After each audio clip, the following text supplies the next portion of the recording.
Presentation on the samurai. Um, I chose this because samurai and Japanese history has always been very interesting for me. I just think that learning more about it would help me understand it better and how it affects the modern culture of Japan.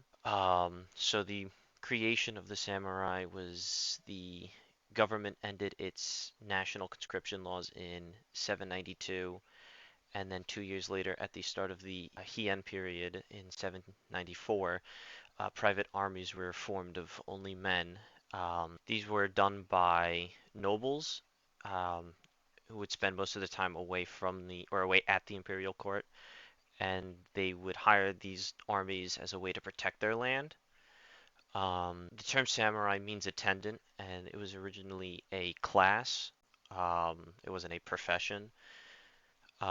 Over time, they would be used more and more in military conflicts, and this would give rise to powerful warlords who would then, um, in 1185, create the new government ruled by the shogun, which was sort of a military-run government. Over time, they would change in purpose. In 1591, they were given the option to either be farmers or warriors. They had to choose one. Um, the samurai would be used in all forms of military conflict over their lifespan, um, but it wouldn't be until the Edo period where they would be given their ranks. It was a formal ranking system. It was the Gokien, which meant houseman. It was the lowest rank. You were not allowed to own land, and you were just more of a servant. There was the Goshi, which means rustic warrior. They were allowed to own land, but they weren't given the full rank that came with being a samurai, so they were only allowed to carry one sword rather than two. And there was the Hatamoto, which meant bannermen, and this was the highest rank, and they were expected to die for their masters. In 1180, the National Samurai Dokor, which is the board of retainers, basically was formed, and they are sort of like the um, council in a sense. They would dish out punishment if samurai did something wrong, anything like that.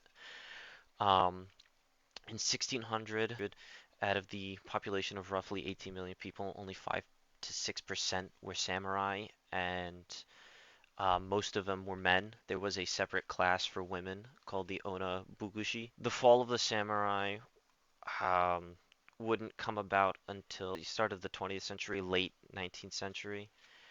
The introduction of guns primarily led to this. Policies made by the Tokugawa shogunate brought relative peace across Japan and would greatly reduce the need for a standing army and samurai.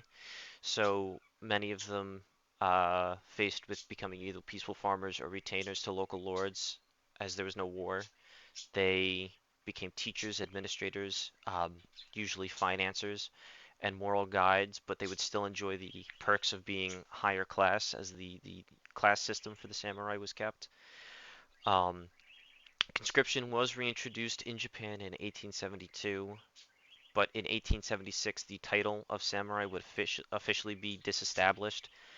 Later in 1877, a group of angry samurai would revolt against the Meiji in the Satsumi Rebellion, but they would later lose at the Battle of Shirayama, and that would bring an end to the Age of the Samurai. Samurai were trained from a very young age to be warriors. Um, they would use a longbow, um, a sword referred to as a katana, and various other weapons such as spears or pikes. They would primarily fight on horseback. That would be the purpose of the longbow, would be to help them fight better on horseback. If they ever got knocked off their horse, they would use their katana, their sword, to fight on the ground. It was a decree by the ruler Hideyoshi in 1588 that samurai could carry two swords, but samurai were the only ones allowed to carry weapons, and they would be able to learn from 18 various forms of martial arts. In the 17th century, the sword took the forefront of how they would fight, and the bow was kind of a secondary tool. The use of the sword would create like a dueling based ideology. The bow would be used on horseback still due to its stability and the bow just being too big to use while standing. The armor was made of metal plates stitched together and protected by lacquer. They would often wear silk cloaks over their armor. The most common type is the box type armor, which is in the picture, where they would have the pads hanging from their shoulders and at the waist. The thighs would be protected by guards, haidate, and the lower legs were protected by greaves or tsunate.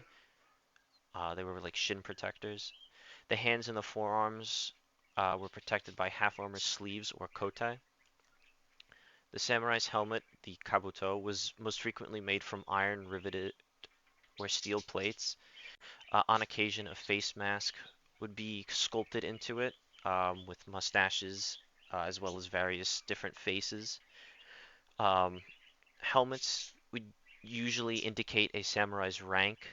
The armor would be colored with their division, their home region, or their ancestry. Bushido is meaning the way of the warrior would be the code of conduct that they would primarily live by. They would try to meet these codes. Um, they weren't always as noble as people make them out to believe. They would often cut people's head off in the street to test the sharpness of their sword. This would be called the cutting down at the crossroads, or the sujirigiri. The seppuku would be the honorable form of suicide. Seppuku would usually be committed if your master was killed in battle, or you were dishonored and you were expected to kill yourself in order to bring back honor. If a samurai did commit seppuku, his retainers would be expected to follow as well. Their effects on modern culture um, greatly impact modern day society in Japan. A lot of tea ceremonies and festivals and the generalized way that people go about their daily lives comes from the way samurai lived and the aspect of honor that came with it. Their portrayal in modern media is very romanticized. Samurai don't live like we see in movies where they're these great honorable warriors who are loved by everybody. They were usually just regular soldiers or high-ranking officials in the military. Um, we have made them very appealing for younger audiences in this kind of heroicized aspect of it all. And that's been my presentation. Thank you.